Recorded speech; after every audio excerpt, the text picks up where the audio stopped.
Pour beaucoup d'entre nous, le rythme de vie s'est accéléré à un point qu'il est difficile de suivre la cadence. Nous vivons dans l'inquiétude de ne pas suivre notre rêve. L'anxiété que nous ressentons rend encore plus difficile l'accomplissement de nos objectifs, créant ainsi une spirale d'inaction.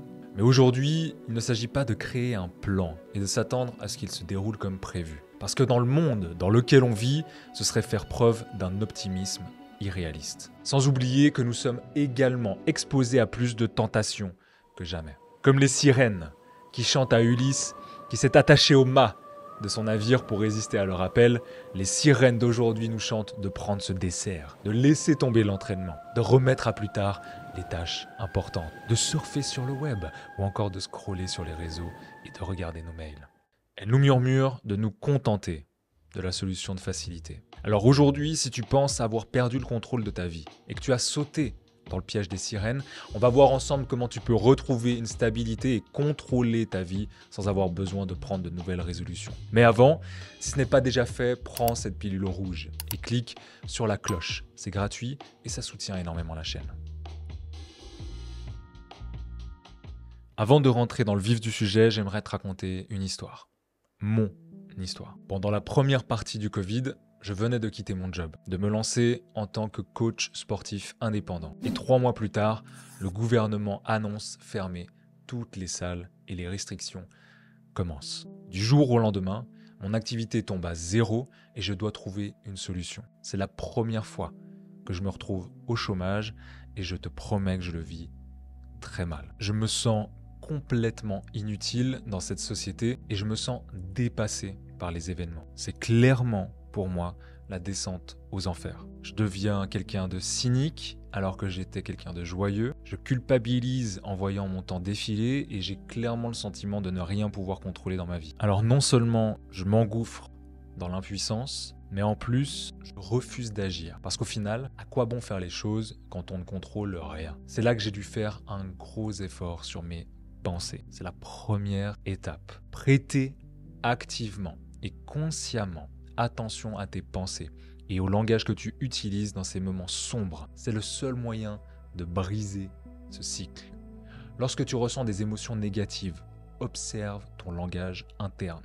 Parce que c'est ton dialogue interne qui façonne ta vision du monde. Et je vais te le prouver. Par exemple, aujourd'hui, si je te dis que tu peux gagner 5 000 € par heure, quel mot utilises-tu dans ta tête maintenant? Il peut y avoir par exemple du « je ne peux pas »,« je ne veux pas »,« c'est impossible »,« je n'y crois pas »,« j'ai peur »,« pour qui on va me prendre », etc. etc. Évidemment, j'ai pris l'exemple de l'argent parce qu'il est très tabou en France et qu'il remue beaucoup d'émotions. Comme tu le vois, ton langage interne que tu utilises joue un rôle crucial dans la façon de voir les choses, mais aussi d'agir. Et c'est en gérant ton dialogue interne et en cessant d'utiliser un langage qui t'auto-sabote et qui t'empêche d'agir que tu vas pouvoir faire le premier pas vers la reconquête de ta liberté sur tes propres décisions. D'ailleurs, en parlant maintenant de tes décisions, j'ai appris lors de mon passage dans cette vallée de la mort qu'il y avait 3 cercles invisibles autour de nous. Cette idée a été popularisée par Stephen Covey. Tu as le cercle des préoccupations, le cercle où on ne contrôle justement rien, le cercle de l'influence, ce qui concerne justement les préoccupations sur lesquelles nous pouvons agir, directement ou indirectement. Et pour finir, on a notre cercle de contrôle. Un cercle encore plus petit représentant les choses sur lesquelles nous avons le pouvoir d'agir. Avec cette idée en tête, j'ai pu justement sortir petit à petit et consciemment de mon cynisme envers la vie et reprendre le contrôle sur celle-ci. Parce que j'ai compris qu'il y a beaucoup de choses dans ton cercle de préoccupation qui sont hors de ton contrôle, comme la météo, les pandémies ou encore l'économie. On ne peut juste rien y faire. Et généralement, c'est là qu'on se concentre quand on a l'impression de perdre le contrôle de sa vie. Sauf qu'à l'intérieur de ce cercle des préoccupations, il y a un cercle beaucoup plus petit qui est notre cercle d'influence et de contrôle. En ayant cette vision globale maintenant, tu vois bien que se concentrer sur les choses qui sont dans ton cercle de préoccupation, mais en dehors de ton cercle d'influence, est une perte de temps. Alors que si tu te concentres justement sur les choses qui se trouvent dans ton cercle d'influence et de contrôle, tu es en mesure de réduire ton niveau de stress, d'accroître ton niveau de bonheur et de devenir proactif vis-à-vis des décisions que tu prends dans ta vie, car tu as le contrôle sur celles-ci. D'ailleurs, le docteur Stephen Covey le dit lui-même. Je ne suis pas le produit de mes circonstances. Je suis le produit de mes décisions. Une fois que tu as compris que ton langage interne est important, que tu dois prendre des décisions basées sur ton cercle d'influence et de contrôle, il est maintenant temps de passer à l'action. Et c'est généralement cette partie qui est la plus challengeante. Parce que c'est facile de vouloir prendre des bonnes résolutions et de vouloir changer.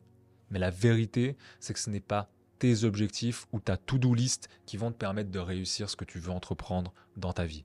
Ce que j'ai fait pour remplacer des objectifs, pour remplacer ma to-do list, c'est de les transformer et de les transformer en rituels quotidiens. Tout simplement parce que la personne que tu es destiné à devenir est celle que tu décides d'être chaque jour. Regarde, lorsqu'il s'agit de travailler dur pour atteindre un objectif de vie important, quel qu'il soit, obtenir un diplôme, créer une entreprise, améliorer une relation ou toute autre réalisation personnelle qui demande ton temps et ton engagement. Il y a une chose que tu dois te demander et qui m'a grandement aidé à me lancer par exemple dans le business en ligne. Suis-je prêt à consacrer chaque jour un peu de temps en direction de mon rêve, comme beaucoup de gens ne le font pas, pour pouvoir passer la meilleure partie de ma vie comme beaucoup de gens ne le font pas. En fait, quand tu regardes les choses, la vie, elle est plutôt simple. Nous devenons, en fin de compte, ce à quoi nous travaillons dur de manière